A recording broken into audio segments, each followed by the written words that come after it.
Olá pessoal, nesse vídeo eu vou continuar falando sobre esse livro aqui, O Surgimento da Bíblia, do Conrad Smith e do James Schroeter. Ele é da editora Voz, editora Sinodal de 2023. Vou destacar mais alguns pontos aqui do livro, né? Bom, ele fala de amuletos, né? A presença de amuletos de prata foram encontradas em Ketef Hinnom, em Jerusalém, datados do século 7 a.C. Nesses amuletos aparecem pequenas inscrições bíblicas, né? Entre as quais tem uma que é a bênção de Araão, aparece em Números 6:24. Javé te abençoe e te guarde. Javé te faça resplandecer seu rosto sobre ti e te seja benigno. Javé levante seu rosto para ti e te dê paz. Outro amuleto encontrado em Oxorhynchus, datado dos séculos 3 e 4, encontra-se o início do Evangelho de Marcos. A oração do Pai Nosso também, ela aparece em vários artefatos cristãos, como placas de madeira, de cerâmica e amuletos, que denota a popularidade das comunidades primitivas. Então, elas usavam essas pequenas orações e para trazer sorte, para trazer boas influências, né?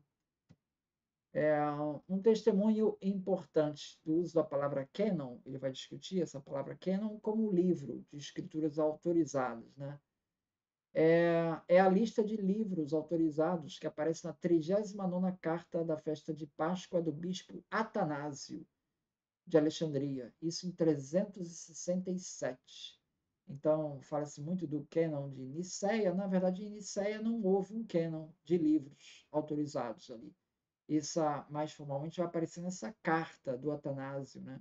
Depois nós vamos ter, nessa carta do Atanásio, ele também cita livros que não são canonizados, mas são recomendados para leitura.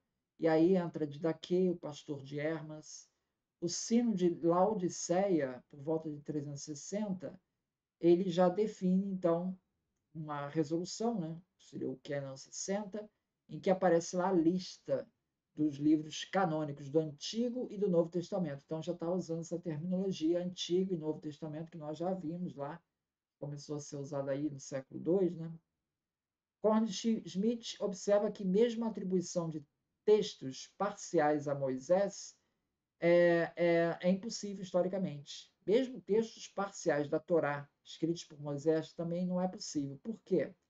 Porque, embora ele admita que Moisés tenha sido uma figura histórica, né, durante a vida de Moisés, naquele período ali, por volta de 1200 a.C., ali o hebraico ainda não existia. Né? O hebraico ele se originou do fenício e temos inclusive semelhanças, né, entre a letra Aleph do hebraico, ele significa boi, que é o mesmo desenho que aparece lá no fenício para a primeira letra do alfabeto. Né? A letra Bet significa casa, também é um desenhozinho de uma casa, e a letra Gimel é um camelo, que aparece uma corcova de um camelo. Tudo isso é bem parecido com o fenício e revela essa origem fenícia do hebraico. Né? Curioso que o hebraico ele não possuía vogais, não tinha vogais, era só consoante. Também não tinha pontuação. Então, a leitura correta das escrituras, né, elas dependiam fundamentalmente de uma tradição oral, porque você teria de ter essa tradição oral para saber como pronunciar aquela palavra. Porque imagina você falar uma palavra que só tem consoantes. Você não sabe nem como pronunciar aquilo, né? Então, a colocação das vogais para eliminar tal ambiguidade foi possível somente a partir do século VI depois de Cristo, tá? Assim como surgiram também os caracteres para estruturar o texto e fazer a pontuação. Então, essa é uma característica interessante que ele revela aqui. Outro ponto que ele trata, tá? Sobre a escritura hebraica, né? Fala sobre essa tradição de Moisés, né? Que eu já falei aqui, que ele diz que não considera nem a atribuição de textos parciais, né? ele fala que a própria Torá não compactua com a concepção de que Moisés tem escrito a Torá em sua totalidade. Ela é só indicada na formulação de escritos posteriormente, que falam na Torá de Moisés, que são Daniel 9:11, Esdras 3:2, Neemias 8:1. Mas o Talmud babilônico, surgido entre os séculos II e século VI, afirma que os 7 versículos da Torá, os últimos 7 versículos da Torá, que está no Deuteronômio 34, 6 ao 12, não provém de Moisés, mas de Josué, já que ali se fala da morte de Moisés. Não poderia ter sido ele que escreveu.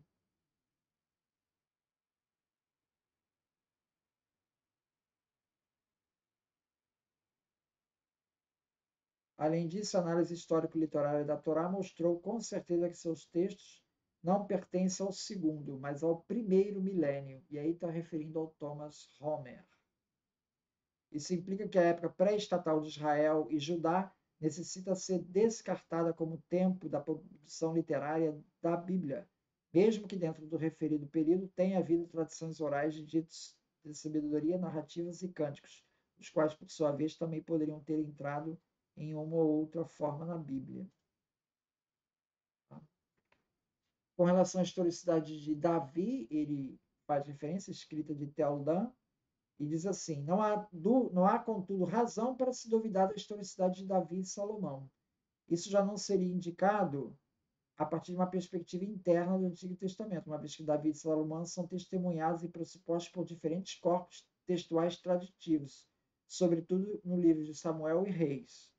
Além disso, em 1992, cabe mencionar uma inscrição em Teldã, do século IX a.C., que se refere explicitamente à casa de Davi. Se reporta à dinastia davídica. É impossível que Davi, só um século depois do seu reinado, tenha sido inventado como um fundador de uma dinastia. A inscrição de Teldã é muito mais um testemunho importante para a historicidade do rei Davi. Tá? Então, isso ele fala da Estela de Teldã. Outro episódio interessante que ele relata aqui no Salmos 24, né? Ele diz assim: Levantai, ó portas, os vossos frontões, elevai-vos entradas da eternidade, e entre o Rei da Glória. Isso aí para ele abre as portas para que entre o Rei da Glória. Parece que está descrevendo uma procissão em que estão carregando uma estátua. Salmo ainda permite reconhecer claramente seu enraizamento em práticas cultuais. Aparentemente, ele descreve uma procissão, a entrada de Deus em santuário, acompanhada por um cântico alternado. As imagens empregadas no Salmo sugerem estar Deus sendo imaginado em uma forma de uma estátua cultual. A pergunta se tal estátua realmente pode ser pressuposta para o santuário de Jerusalém é muito controvertida e provavelmente permanecerá sem resposta. Possível é que o Salmo 24 tenha sido formulado e evocado também em linguagem com imagens metafóricas, o que é comum em termos históricos religiosos, mas não válido para o caso de Jerusalém.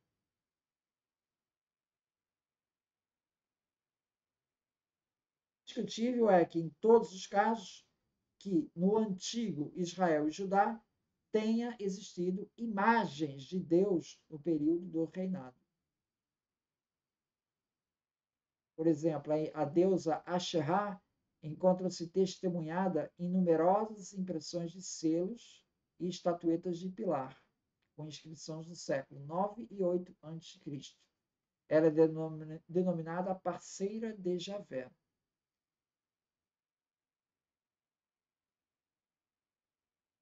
Então, aqui falando a questão do uso das estátuas no templo, né? Outra passagem interessante, ó, no primeiro milênio antes de Cristo, a religião de Israel e Judá, portanto, só passou gradualmente a mudança de uma religião de culto para uma religião de livro, né? Porque ele se refere aqui, ó,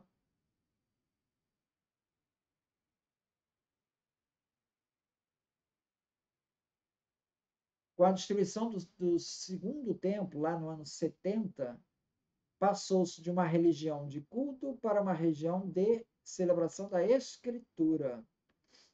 Né?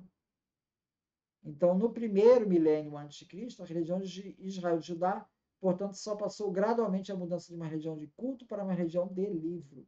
Também teve esse processo. Esse processo que aconteceu lá no ano 70, né, quando iniciou a escrita do Talmud, da Mishnah, do movimento rabínico, depois de 70, quando o templo acabou, esse movimento também aconteceu lá no primeiro milênio antes de Cristo, quando o templo foi destruído. E ali teria surgido, então, a escrita da Torá. Nesse processo, uma primeira função catalisadora importante foi desempenhada pela destruição do templo em 587. Então, nos dois casos, teve esse movimento para a língua escrita. Né? Com a perda do local central de culto, desenvolveram-se os fundamentos de uma região não dependente do culto. A época do assim chamado exílio babilônico foi de fundamental importância para o surgimento da Bíblia hebraica. E de forma correspondente, muitas vezes também se costuma associar com ela o início do judaísmo, ou seja, a forma de religião do antigo Israel e Judá apoiada na Escritura, forma que se associa ao cumprimento com a Torá e a fé em Deus.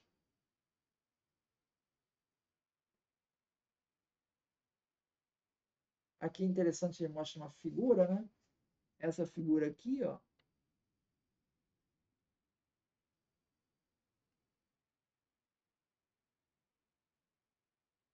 mostra aqui, ó, figura em terracota na região montanhosa da Judéia, do século 8 a.C., possivelmente representando Javé e a sua Asherá. Tem duas imagens aqui. Possivelmente Javé no trono e ao lado dele a Asherá.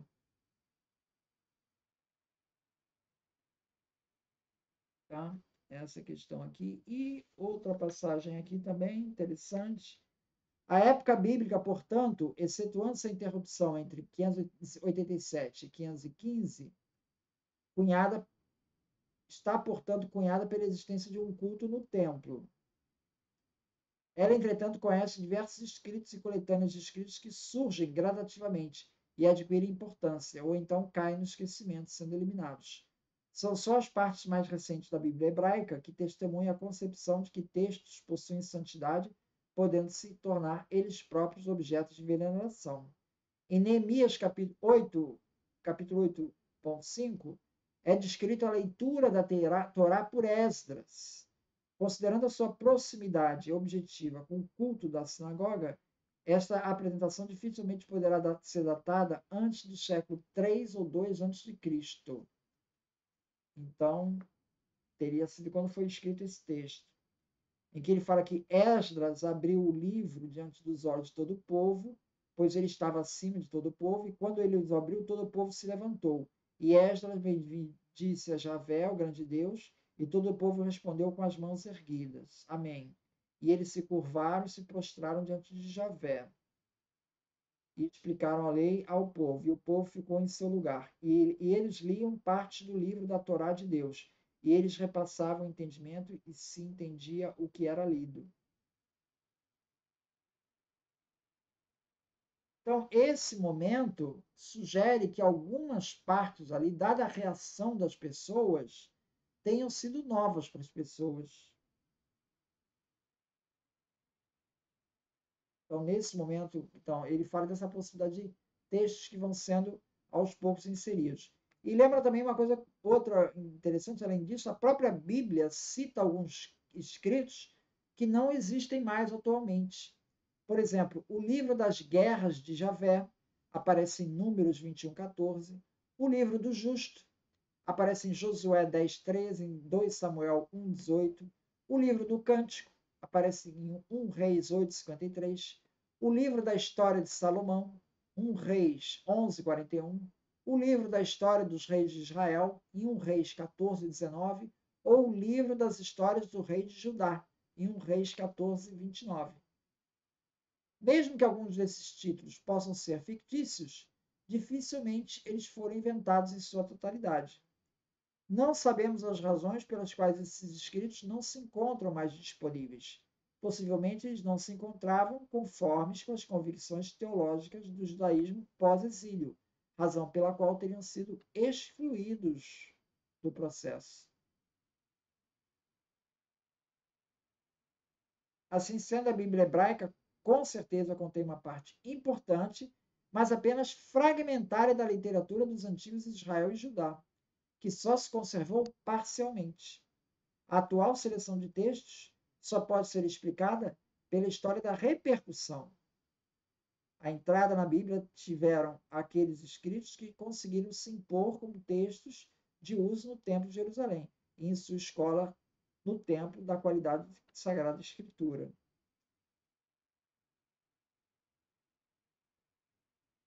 Então, é isso então. Muito obrigado então.